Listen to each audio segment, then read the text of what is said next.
Segunda de Pedro, capítulo 1 y versículo 3. Segunda de Pedro, capítulo 1 y versículo 3.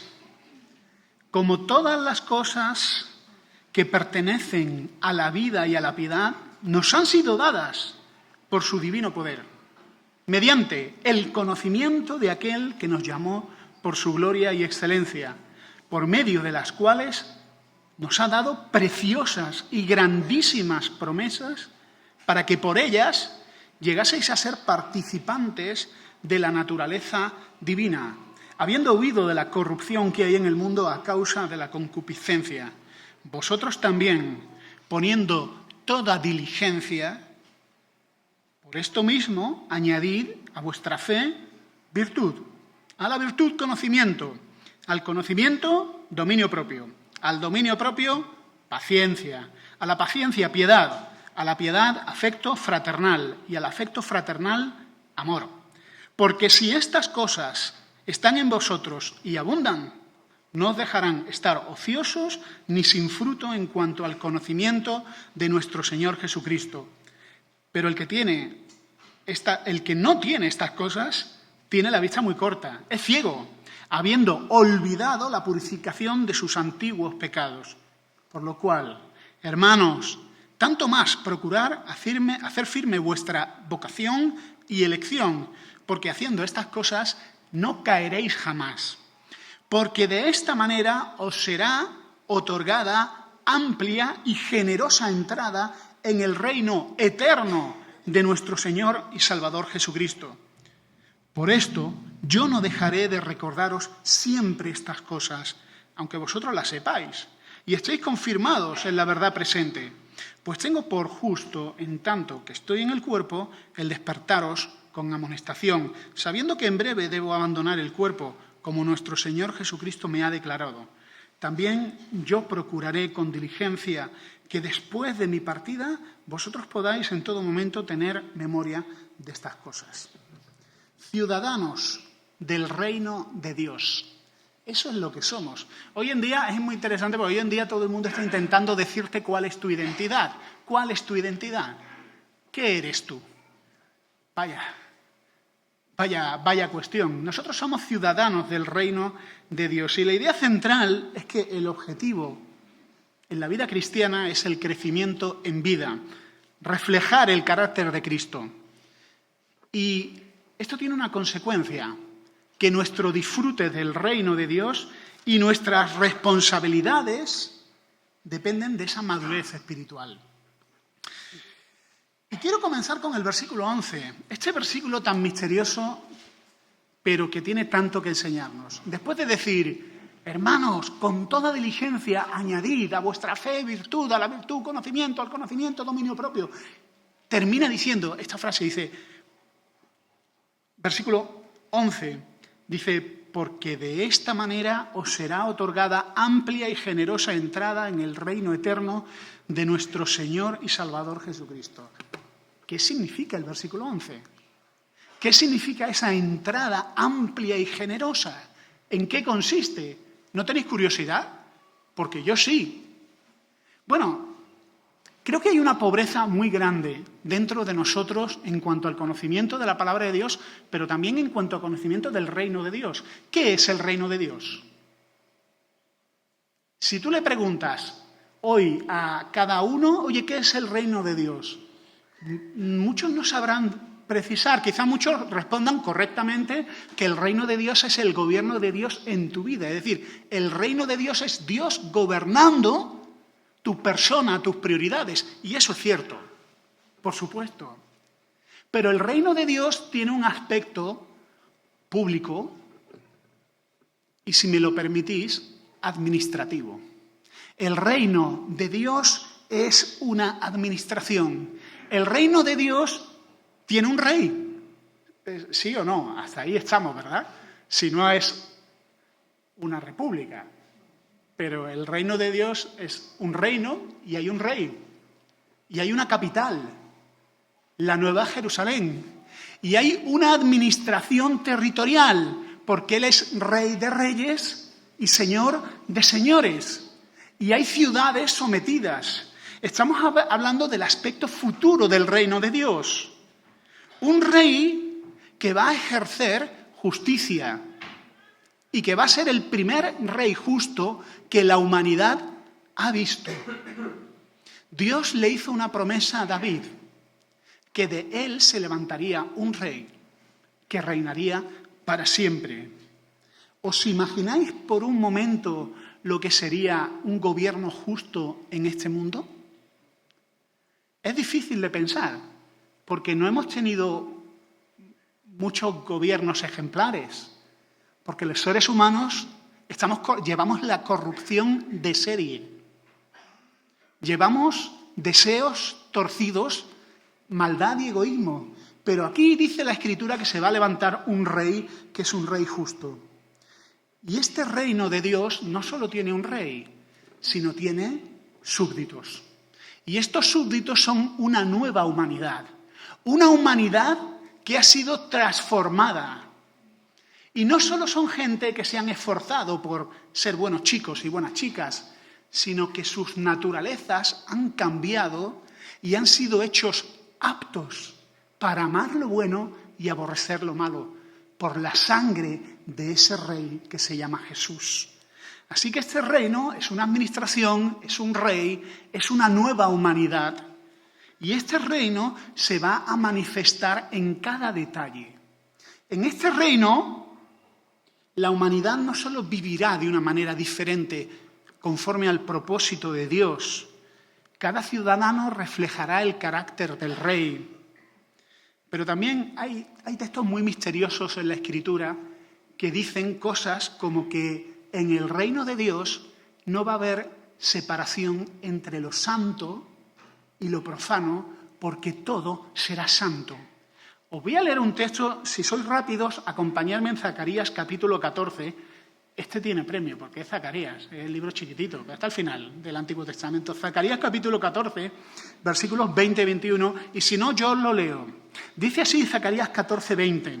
En aquel día estará grabado sobre las campanillas de los caballos. Aquellos que no seáis andaluces, lo siento, no sabéis qué es esto, yo sí lo sé. Las campanillas de los caballos, santidad a Jehová. Y las ollas de la casa de Jehová serán como los tazones del altar. Y toda olla en Jerusalén, atentos, toda olla en Jerusalén y Judá será consagrada al Señor de los ejércitos, y todos los que sacrificaren vendrán y tomarán de ellas y cocerán en ellas. ¿Sabéis que en el Antiguo Testamento había utensilios santos dedicados a Dios que estaban en el templo? Por decirlo así, lo digo con todo respeto, la cubertería del templo, es decir, los utensilios de cocina que se utilizaban para sacrificios, los tazones, los platos, las cucharas, solo se podían utilizar en el templo, no lo podías sacar de ahí. En tu casa tú también tienes tazones y cucharas y no los podías usar en el templo, porque no eran consagrados. Lo que está diciendo Zacarías es que en este reino no va a haber esa división, todo va a ser santo, todo va a cumplir el propósito de honrar a Dios. Esto a mí me explota la cabeza. Yo eso no lo entiendo. Si alguno me lo puede explicar, yo encantado. Pero ¿cómo es posible que en el reino de Dios todo obedezca al propósito de Dios y sirva para honrar a Dios? Cuando yo en mi propia vida no sirvo a Dios ni honro a Dios de manera muy lejos de ser perfecta.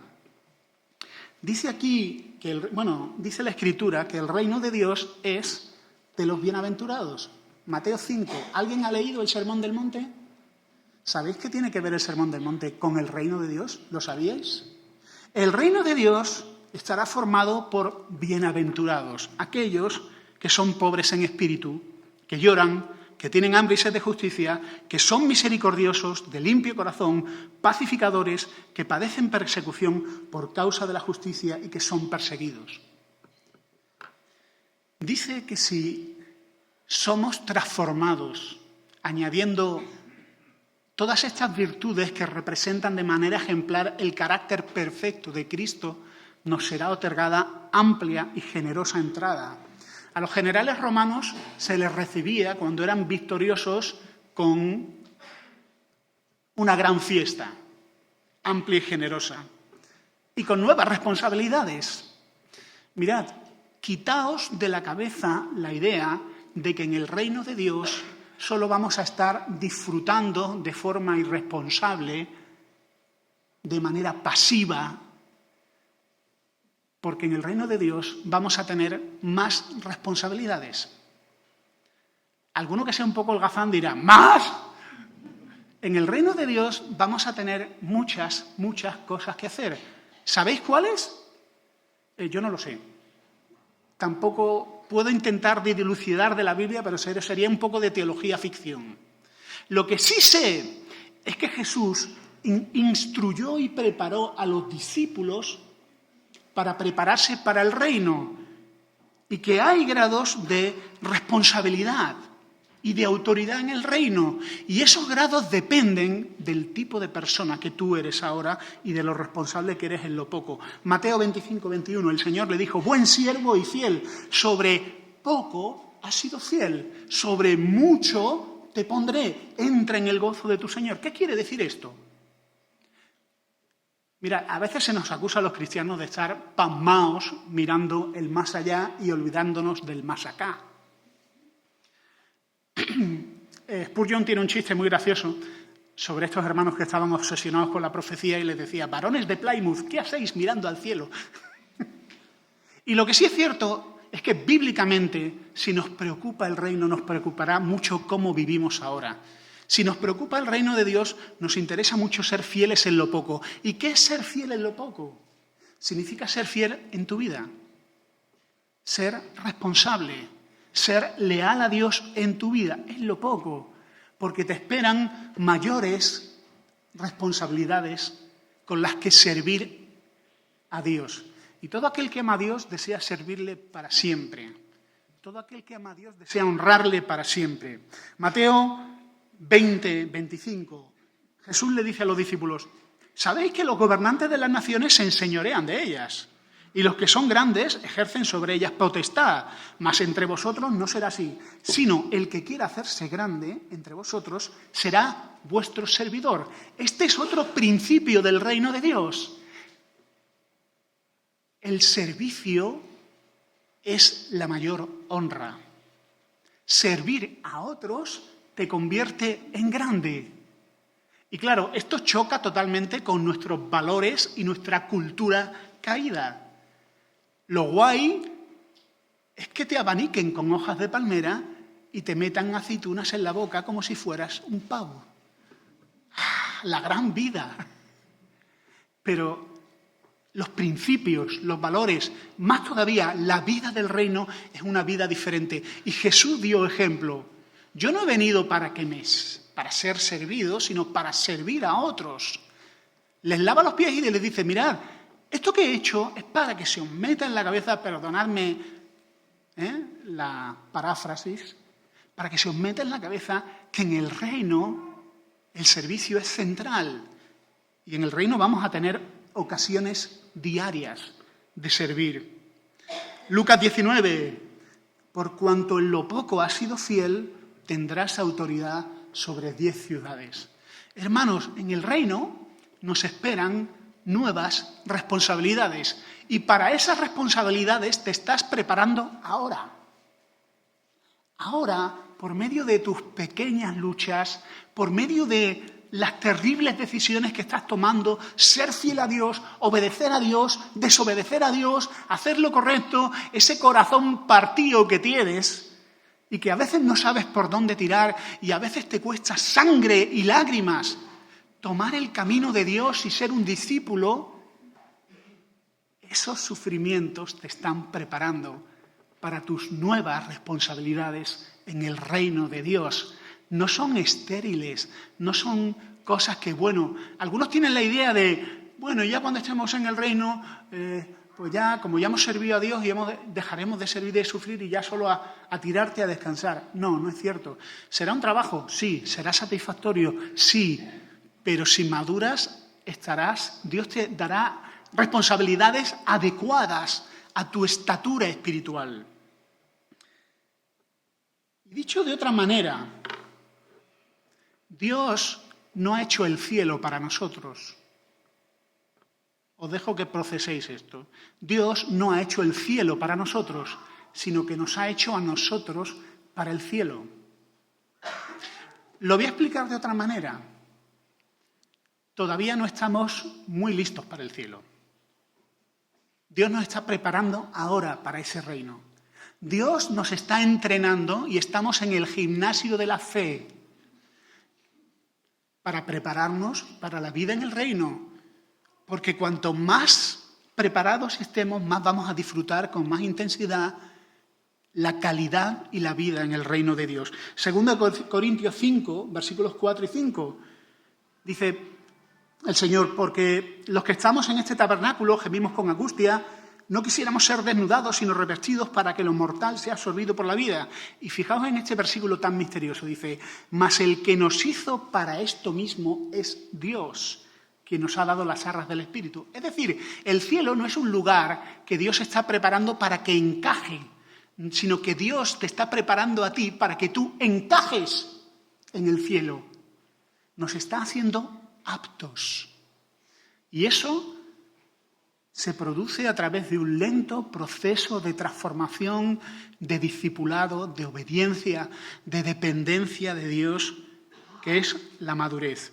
El punto número 2 dice que la vida cristiana es la vida de Cristo en mí y el objetivo es la madurez. Mirad, hay un concepto, perdonadme que no quiero ser negativo ni quiero meterme con nadie en particular, pero a veces tenemos conceptos equivocados. Y hay un concepto erróneo sobre la vida cristiana que se parece mucho al concepto secular de éxito. Tiene que ver con reconocimiento, visibilidad, muy importante, y proyectos cristianos o empresas cristianas o ministerios cristianos. La idea de hacer algo. Yo conozco muchos creyentes que se sienten frustrados porque, imagínate, ¿no? Estás cuidando de una persona mayor. Yo sé que hay algunos de vosotros que han estado cuidando de alguien muy enfermo y eso significa que no haces nada más en la vida, que tu vida es atender a esos padres mayores o a alguien enfermo. Y alguno dice, qué desperdicio, ¿no? ¿Qué sentido tiene esto? No. El éxito no es grandes ministerios y grandes números de conversiones. El éxito es transformación espiritual.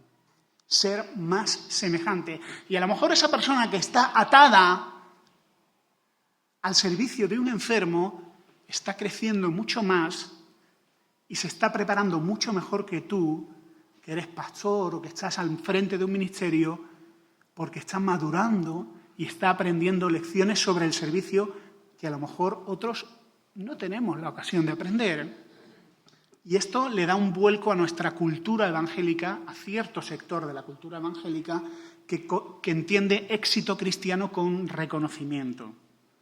En el mundo cristiano evangélico miramos a personas visibles, pastores, misioneros, con admiración. Pero el objetivo de la vida cristiana eres tú. Tú vas a entrar con las manos vacías en el reino de Dios. Y tú vas a entrar en el reino de Dios con tu persona. Y la pregunta que yo te hago a ti es, ¿qué tipo de persona eres tú? ¿Eres cínico, irresponsable, vago? ¿Eres rencoroso? ¿O eres paciente, perdonador, servicial? ¿Vives una vida limpia? ¿Eres cercano? ¿Eres amable? El éxito en la vida cristiana y el reconocimiento que Dios no tiene que ver con cuántas personas llevaste a Cristo. Tiene que ver con tu carácter. Esto yo sé que a alguno a lo mejor os chocará, porque algunos piensan, madre mía, si tú llevas a 100 personas a Cristo, la recompensa va a ser mayor que si llevas a una persona a Cristo, o 0, ¿no? Permitidme que cuestione eso. Mirad, muchos de vosotros, entre los cuales me incluyo, estáis sufriendo porque tenéis familia, amigos, que no aman a Jesús. ¿Sí o no? No voy a pedir que levantéis la mano, pero todo el mundo tiene un padre, una madre, un esposo que no ama al Señor, una esposa que no ama al Señor, o hijos, o nietos, o sobrinos. Y algunos de vosotros habéis escuchado una voz llena de veneno. Una voz de alguien que es el ser más perverso que hay y que solo quiere destruirte, hundirte psicológicamente. Esa voz está llena de mentiras y de acusaciones. Y dice así: eres un mal cristiano. Tus padres no son creyentes, tus hijos, por tu culpa. Mal hecho. El objetivo de esta mentira es que te vayas a un rincón a llorar, dejes la iglesia, dejes al Señor, lo dejes todo y digas, es verdad. Eso son mentiras. Mentiras muy malignas, con muy mala intención. Dios no pide eso de ti. Lo voy a decir, Dios no pide eso de ti. Dios no te pide que los conviertas. Dios no te pide que tú hagas el trabajo del Espíritu Santo. No puedes hacerlo. Lo que Dios sí pide de ti es que seas un hombre de Dios o una mujer de Dios. Si tu marido no es cristiano, lo que Dios pide de ti es que atiendas a tu marido y que lo ames. Que tu marido te vea a ti y diga, qué tesoro de mujer tengo.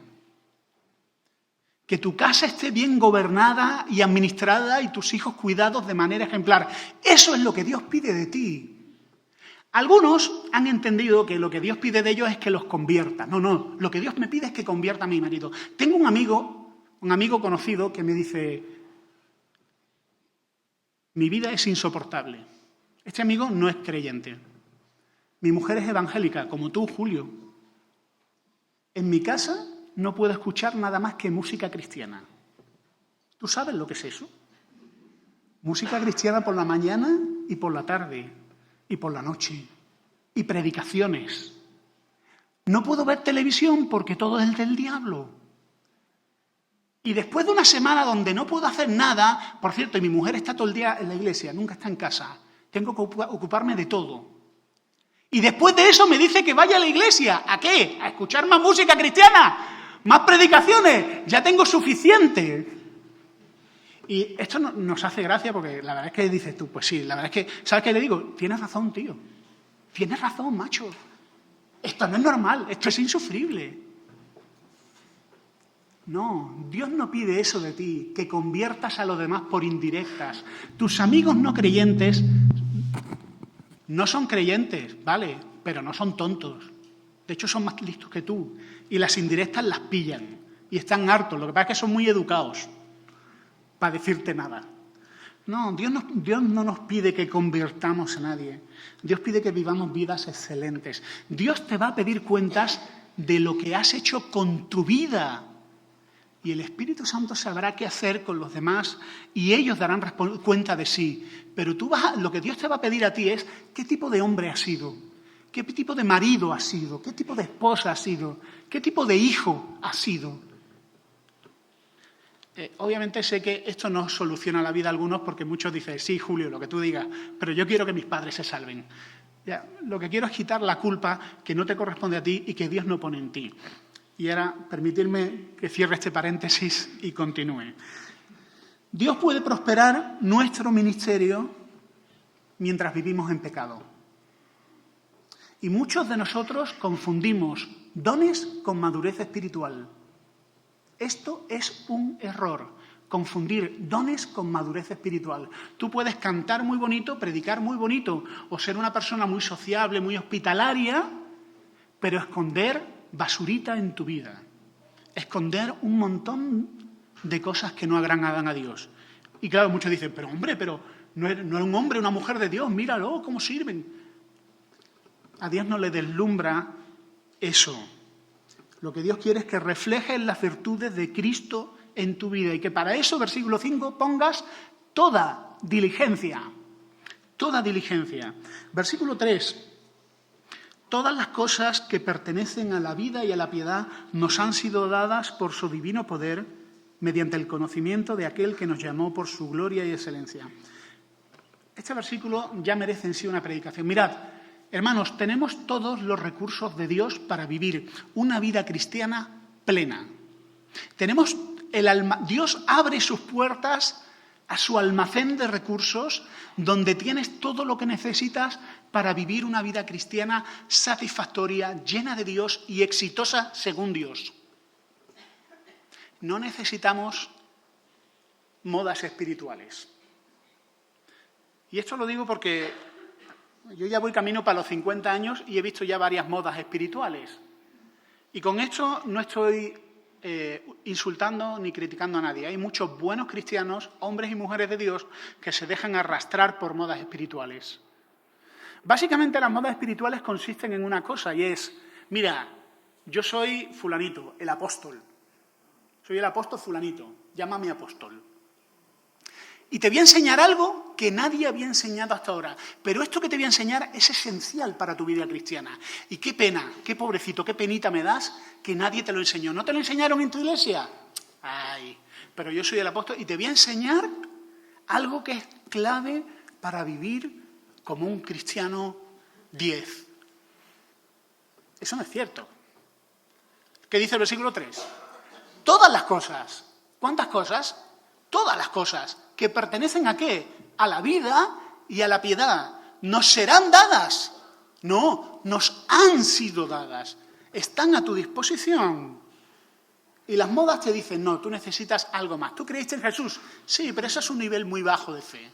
Tú necesitas algo más. Necesitas liberación espiritual, demonios genealógicos, prosperidad, palabra de fe, quinta dimensión. Todo esto no me lo he inventado, existe.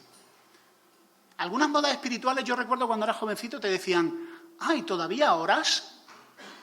Ay, qué pena, se ve que todavía no has madurado. Tú no tienes que orar, tú no tienes que pedirle a Dios paciencia. Tú tienes que reprender el demonio de la impaciencia. ¿Tú estás pobre? ¿No llegas a fin de mes? No le pidas a Dios. Tú tienes que reprender el demonio de la pobreza. Con lo cual, dejas de orar y te pasas más tiempo hablando con el diablo que con Dios. ¿Eso es cristiano? Pero esto se enseña hoy en día, ¿eh? Yo sé que algunos escucháis la radio, algunas radios cristianas, está bien, hay de todo. Yo tengo amigos que van a predicar a la radio, yo voy a predicar a la radio a veces, pero ahí hay de todo. Ahí hay enseñanza muy sana y a veces se cuelan otras cosas. Una moda nueva es lo de estar en victoria. Eres cristiano, tienes que estar en victoria. Hermano, ¿estáis en victoria? Estamos en victoria. Ahora, ¿eso qué significa estar en victoria? Significa tener éxito. Por ejemplo, si estás pobre, no estás en victoria. Si estás enfermo, no estás en victoria. Si tienes un problema en tu familia porque tienes un hijo rebelde, tú no estás en victoria. Tú tienes que estar en victoria. ¿De dónde viene eso? ¿El profeta Jeremías estuvo en victoria? Ahí, encadenado, con los sacerdotes oponiéndose, con los príncipes, con el rey, y él profetizando y los falsos profetas diciendo lo contrario. ¿El apóstol Pablo estuvo en victoria? Algunos le decían, si eres un poema de persona, si estás siempre enfermo. El aspecto físico, desagradable.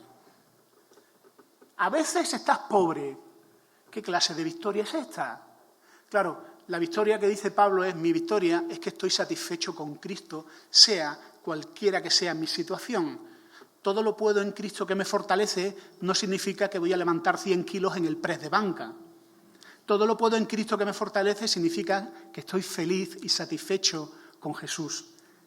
Tenga mucho o tenga poco, Jesús es suficiente para mí. Eso significa. Alexander Solzhenitsyn, que sufrió el rigor del Gulag soviético, las prisiones de exterminio que montaron los soviéticos, escribió así, desde el Gulag: Dios te bendiga, prisión, te bendiga por estar en mi vida, porque allí, acostado sobre la paja podrida de la prisión, me di cuenta de que el propósito de la vida no es la prosperidad, como se nos hace creer, sino la madurez del alma humana. ¿Cuánta sabiduría hay aquí? El propósito de la vida no es la prosperidad, sino la madurez del alma humana. Padres, os voy a decir una cosa. Uno de los retos que tenéis como padres es que tenéis, por un lado, un mercado laboral agresivo y competitivo y una incertidumbre total, o que vuestros hijos sean hombres y mujeres de Dios. o que tu hijo vaya a todas las actividades, a todas las clases extraescolares y a todo porque lo más importante, o que sea un hombre de Dios. Yo no estoy haciendo una defensa de la mediocridad. Si tú puedes ser premio Nobel, por supuesto, sé premio Nobel. Pero es mejor tener un trabajo sencillo y ser un hombre de Dios que ganar el mundo y perder tu alma. Y yo sé que los padres tenéis una gran presión. Yo me puedo permitir el lujo de decir estas cosas. Claro, Julio, tú no tienes hijos. Bueno, esta es mi familia, vosotros. Y lo veo y sufro. El objetivo de la vida no es la prosperidad, sino la madurez del alma humana. El objetivo de la vida cristiana es la madurez, estar satisfecho con Jesús. Y hemos recibido el Espíritu Santo, la palabra de Dios, la iglesia local, todos los recursos de Dios para crecer. Y hemos recibido, versículo 4, también preciosas y grandísimas promesas, para que por ellas llegaseis a ser participantes de la naturaleza divina, habiendo huido de la corrupción que hay en el mundo. Mirad, en la Biblia se calcula que hay 30.000 promesas. Yo no las he contado, pero me las han contado. 30.000 promesas. El escritor Juan Bunyan, del Progreso del Peregrino, uno de mis libros favoritos, decía que la vida cristiana y el camino de la vida cristiana está tan lleno de promesas que es imposible poner un pie allá donde no hay una promesa. Tenemos promesas de Dios para cada área de nuestra vida, para cada área de tu sufrimiento y de tu necesidad. Tu vida está llena de esas 30.000 promesas, si es que es verdad eso de las 30.000 promesas. Mirad, Dios no solo te está guardando una herencia en los cielos, también te está guardando a ti para esa herencia. Y Él está guardando la fe de sus santos. Preciosas y grandísimas promesas. ¿Sabéis que en 1 y 2 de Pedro hay 7 grandes cosas que Él llama preciosas? Nuestra fe, que es más preciosa que el oro, 1 de Pedro 1,7. Por lo tanto, cuida tu fe, que nada apague tu fe. Segundo, la sangre de Cristo es preciosa, 1 de Pedro 1,19. Cristo, la piedra viva, que es precioso a los ojos de Dios, 1 de Pedro 2,4. Cristo es precioso como piedra angular, 1 de Pedro 2,6. Para todos los que creen en Jesús, Él es precioso, 1 de Pedro 2,7. Un espíritu manso y apacible, que es de gran estima a los ojos de Dios, 1 de Pedro 3,4. Y por último, las preciosas promesas. Mira, las promesas de Dios son un regalo para ti, para impulsar tu vida cristiana. Las promesas son ese empuje que necesitas para seguir adelante. Te impulsan. Las promesas traen gozo, traen esperanza para resistir. Y Dios te ha hecho un regalo para que seas un cristiano de éxito, según Dios. Promesas. Y ha llenado tu vida de promesas. Estas promesas nos deben de ayudar a huir, según el texto, de la corrupción que hay en el mundo. Este mundo está lleno de corrupción. ¿Habéis visto películas de policías corruptos? Yo me las he visto todas. Una cosa que decía Pablo Escobar, no Samuel Escobar, no lo confundáis, ya me pasó una vez y lo puso en un cartel y me tuvieron que corregir. Decía mira, plata o plomo. ¿Lo acordáis, no? ¿Alguno habéis visto? Venga, no confesarlo. Bueno, plata o plomo. Lo que te voy a decir, o te mato o coges mi dinero. Pero en el momento que cojas mi dinero, tú ya estás tan corrompido como yo. Así que o coges mi dinero o te meto plomo, te meto un tiro y te mato. Este mundo busca corrompernos. Y sabéis que es muy incómodo, como en la película Donnie Brasco, que haya un policía decente en una comisaría llena de policías corruptos. No quiero haceros spoilers, pero la película es vieja, así que si no la habéis visto, os la destripo. Al final lo matan. Matan a Al Pacino. ¿Por qué? Porque él no quiere coger el dinero del sobrecito que le dejaban en su mesa cada mes. Las promesas nos ayudan a huir de la corrupción del mundo. ¿Por qué? Porque el mundo va a poner delante de ti pornografía y su falso gozo, o va a poner de ti promesas.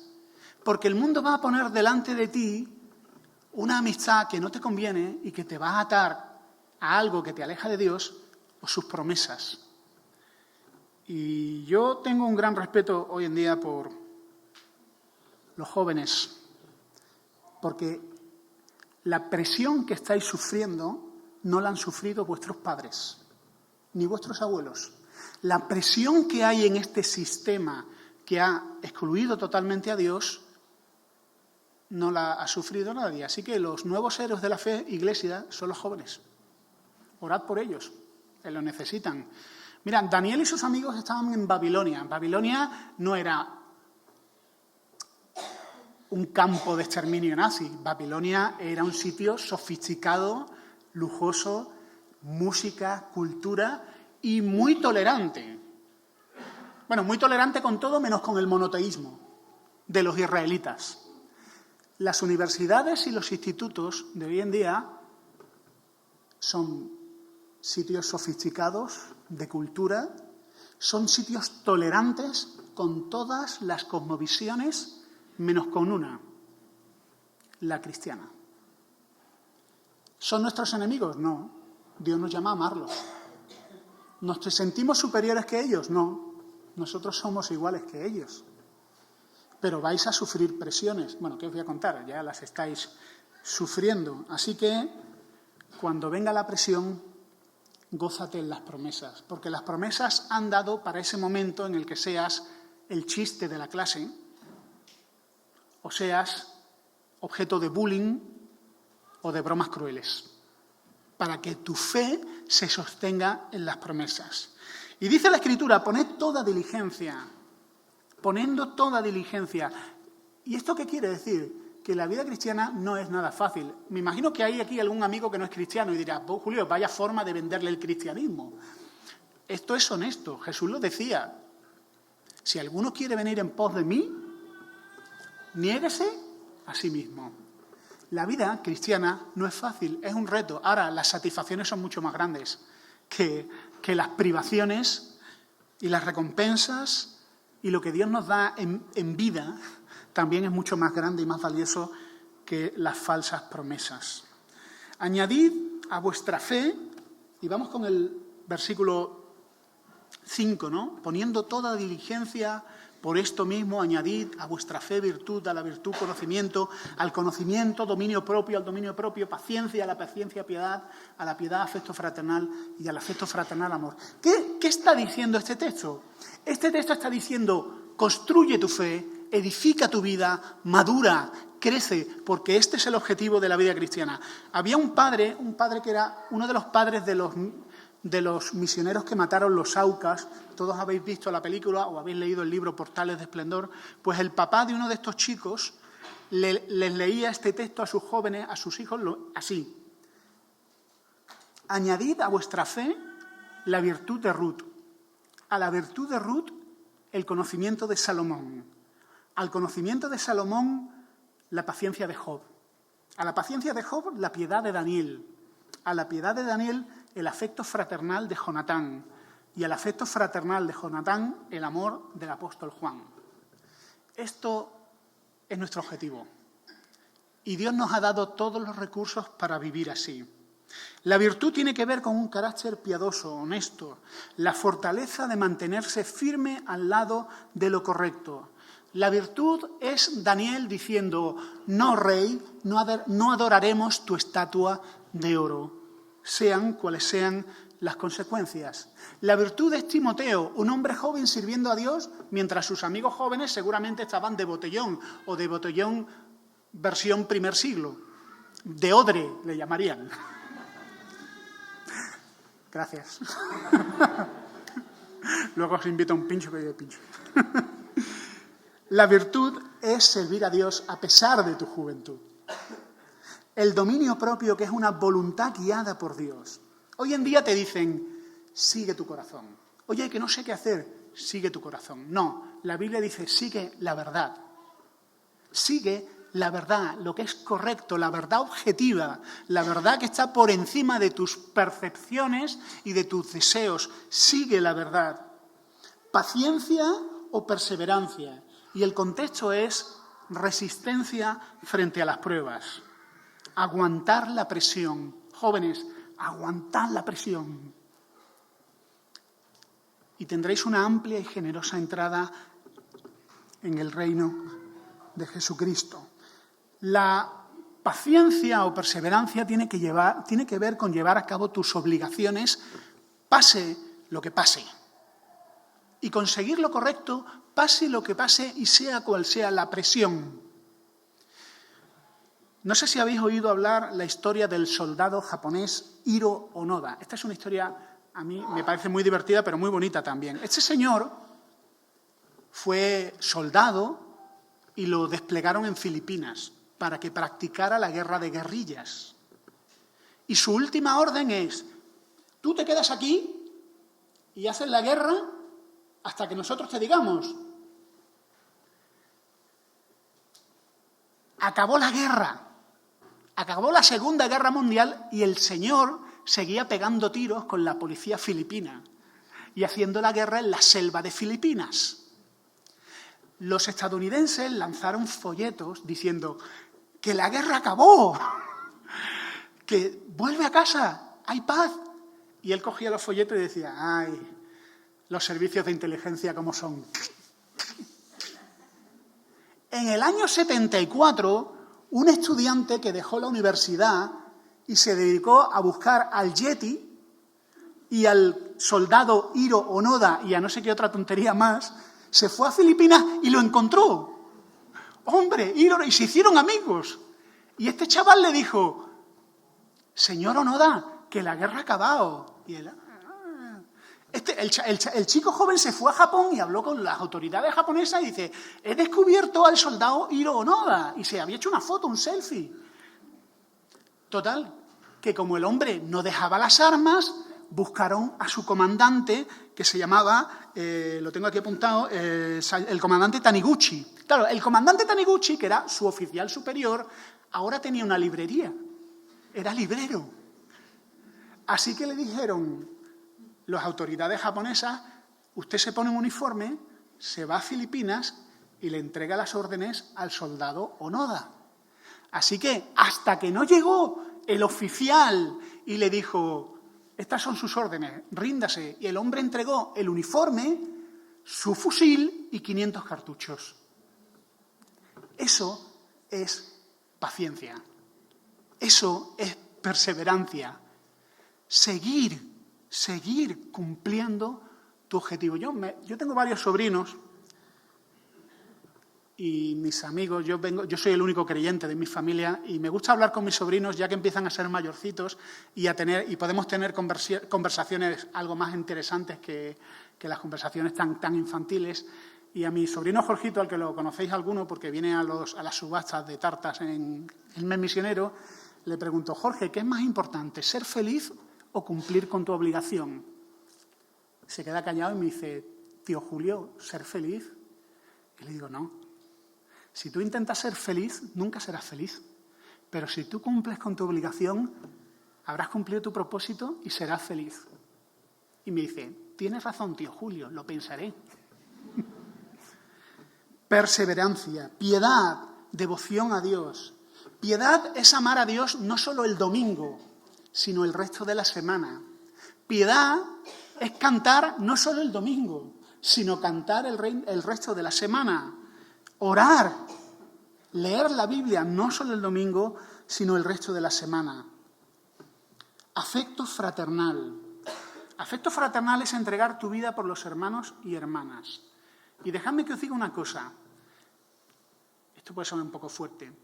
En la Iglesia hay hermanos y hermanas que son difíciles. ¿Sí o no? Algunos son pesaditos. Bueno, pues la Biblia os dice que tenéis que amarme a mí. Pues yo soy muy pesado y soy muy... ¿Tenemos que amarnos? Amar a los que nos caen bien está muy bien, pero ¿y hay hermanos difíciles que están luchando con muchas cosas en su vida?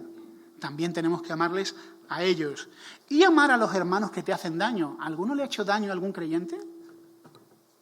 No somos perfectos. Tenemos que amarles también. Porque si estas cosas están en vosotros y abundan, no os dejará estar ociosos ni sin fruto en cuanto al conocimiento de nuestro Señor Jesucristo. Así que, hermanos, tenemos mucho que hacer. ¿Y cómo podemos poner esto en práctica? Bueno, nuestros buenos amigos católicos romanos tienen una cosa que se llama examen de conciencia, que me parece muy útil. Y los puritanos ya lo practicaban. Kramer y todos estos, y todos los puritanos del Libro de los Mártires lo practicaban. Examen de conciencia. Examinar tu vida delante de Dios. Leer la Biblia y decirle a Dios, Señor, ¿cómo me ves? ¿Hay algo que estoy fallando? Muéstrame cómo soy. ¿Cómo podemos practicar esto? Relaciónate con otros. Vivimos en una cultura de ultraindividualismo. El suicidio y la muerte de personas solitarias es el cáncer de Occidente. Norte de Europa hay más solteros y más gente que muere sola porque no quieren relacionarse. Y está muy bien, no tienes que aguantar tonterías. Los ricos se compran islas desiertas para no ver a nadie, como Onassis. Pero a eso no nos ha llamado el Señor. El Señor nos ha llamado a vivir en comunidad. Y una forma de poner en práctica esto, una forma de tener a alguien que te diga cómo eres, en qué estás fallando, ¿sabéis cuál es? Casarse. Tenéis que casaros. Tendréis a alguien que os recordará todos los días cómo sois y cuánto podéis mejorar. Bueno, esto es una broma, ¿eh? Pero sí es cierto, a mí el matrimonio me ha abierto los ojos. Esto es verdad, ¿eh? A mí el matrimonio, yo pensaba que era un tío encantador. Como soy graciosillo tal, y yo pensaba, pero claro, gracioso un día, un domingo por la mañana, tiene un pase, pero todos los días ya es molesto. Bueno, lo digo en broma, lo de casarse, la soltería no es un nivel inferior de vida cristiana. Me han dicho que lo repita y lo repito. La soltería no es un nivel inferior de vida cristiana, al contrario. El apóstol Pablo dice... pero tienes que relacionarte. Dice el apóstol Pablo, me gustaría que todos los hombres fueran como yo.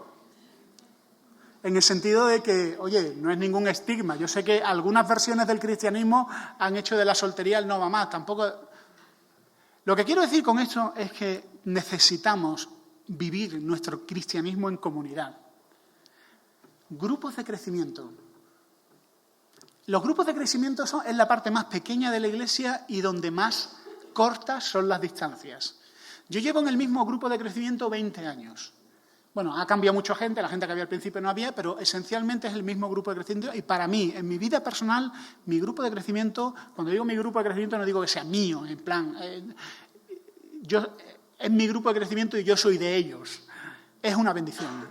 Es una bendición muy grande poder ser transparente y compartir luchas y pedir oración por cosas y conocer tu día a día. Para mí es una bendición muy grande. Es verdad que a veces cuesta trabajo salir del trabajo e irte al grupo de crecimiento, pero siempre volvemos contentos. No te sientes el último y te vayas con el amén. Date a conocer. Yo sé que ser vulnerable no mola, pero es mejor, claro, es mejor que nadie te conozca y nadie sepa cómo eres y digan, ¡ay, qué majo es! Claro, ¿no has hablado con él? Esto es como decía Marlene Dietrich, ¿no? Dice, nunca me desmayo, no estoy segura si caeré con elegancia. Pues sí, puede ser tener una máscara donde nadie sabe cómo eres y todo el mundo que piensa que majo, pero eso no es cristianismo. El cristianismo implica transparencia y humildad. Acepta el consejo y la corrección. Vivimos en una cultura hipersensible, inmadura, llena de niños malcriados que no toleran la corrección. Uno de mis hermanos es gerente en una empresa. Dice, mira, me decía mi hermano, llevo tres situaciones donde hemos tenido que, con mucho cuidado, llamar la atención a alguien. Oye, mira, ten cuidado. Es una empresa británica, no es española. En una empresa española te hubieran gritado, pero aquí no. Dice, oye, mira, ten cuidado. Dice, y las 4 personas se me han echado a llorar. No aceptaban una corrección y mira que íbamos de puntillas, porque tenemos a los de recursos humanos encima a la primera.